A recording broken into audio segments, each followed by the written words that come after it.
If someone said to you that the British royal family is racist, it may come across as a sweeping statement. But the royal family's actions, its history, have put it in a rather awkward spot. I will start with the most recent incident that's dominating the Wales' US visit. Something happened at a recent event hosted by the Buckingham Palace. A founder of a charity was asked, "Where is she from?" Seems like an innocent question. There's nothing wrong with it if you look at the context of the incident. But here, during this event, only this particular charity founder was asked where she was really from. The reason?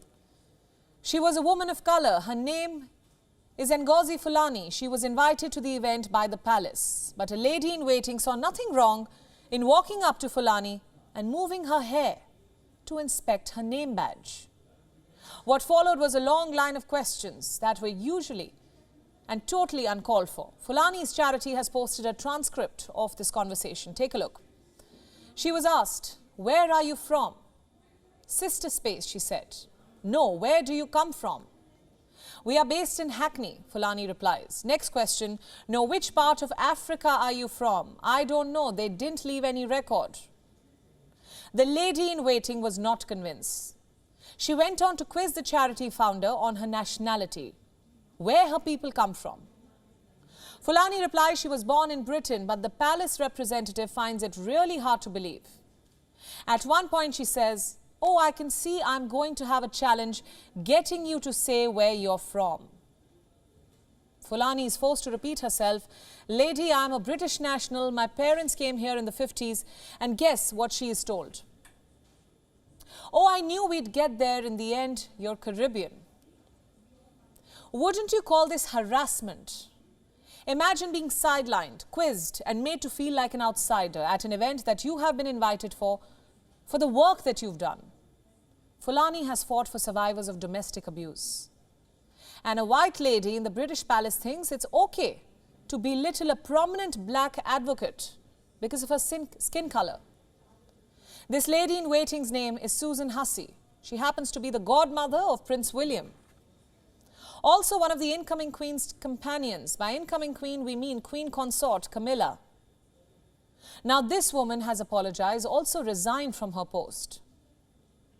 But that does not solve or even begin to address the real problem. You see, this was not the first incident of racism that the palace has been accused of. It is also unlikely to be the last. The British royals have a checkered history with race. Some of you may have watched Meghan Markle and Prince Harry's interview with Oprah. Harry had said that racism was one of the major reasons why he and Meghan left the UK. The couple said that members of the royal family had raised concerns over how dark Harry and Meghan's child's skin color would be. And this was before their son Archie was even born. So even if you factor the couple's uncomfortable history with the royals in and the personal agenda that may have driven the flow of this conversation, can you really absolve the palace of racism, of speculating or critiquing an unborn child's skin color? Prince William had reacted to that interview. He had said, "We are not a racist family." Why and what then explains the conduct of his godmother? Prince William's office has reacted to this incident. This time it's a little preachy. Racism has no place in society. Well, we are guessing the royal family is an exception then, because the palace had gone to the extent of closing its doors to people of color. Did you know the Buckingham Palace was not hiring people of certain races until the 1960s? Look at this headline. The palace banned ethnic minorities from office roles. Colored migrants were banned from serving in clerical roles in the royal household. People of color were only allowed to work as domestic servants. The doors were opened for them only in the late 1960s. Sometime before that, laws were passed in Britain, making it illegal to deny employment on the grounds of race. But you know what? The Queen was exempted from the equality laws, which also made it impossible for the domestic servants to complain to the courts if they were discriminated against.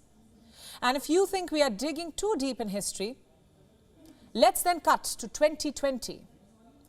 There was a global Black Lives Matter movement. The who's who came out in support of it. But the British royal family remains silent. Meghan and Harry spoke about it, but those in direct line to the throne never did. And it's not really surprising. Because the Crown is in no position to take a moral high ground. It has been an integral part of the British slave trade. This was during the 1500s, during the reign of Queen Elizabeth I. The monarchy had even gone to the extent of publicly celebrating Captain John Hawkins, the man who captured some 300 Africans and exchanged them for ginger and sugar. He was the first known Englishman to include enslaved Africans in his cargo, and Queen Elizabeth had approved of his journey. When he sailed again in 1564 with the aim to capture more slaves, the Crown contributed a vessel. Have you heard the story of Abdul Karim? He was an attendant of Queen Victoria. He was Indian. In 2017, The Guardian wrote a piece claiming that the royal household, quote-unquote, tried everything to displace him. Why? Because of the color of his skin. And they succeeded. Abdul was abruptly sent back to India after the Queen's death. All of this. And Prince William wants the world to believe that the British royals are not racist. The world knows better. It remembers episodes where the royals were reeking of racism. I don't know how many of you read about Prince Philip's comments on Ethiopian art. He once compared it to, quote-unquote, the kind of thing my daughter would bring back from school art lessons. This was back in 1965. In 1986, Prince Philip was in China. He told a British student that if he stayed much longer, then he would go home with, quote-unquote, slitty eyes. In 1999, Prince Philip visited an electronics factory in Scotland. He looked at a messy fuse box and said it was as though it was put in by an Indian. This is a case of just one royal. We would be sitting for another hour if I started listing out every instance of racism associated with the royals.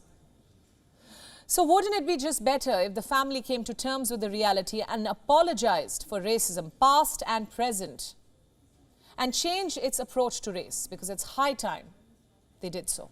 WION World is now available in your country. Download the app now and get all the news updates on the move.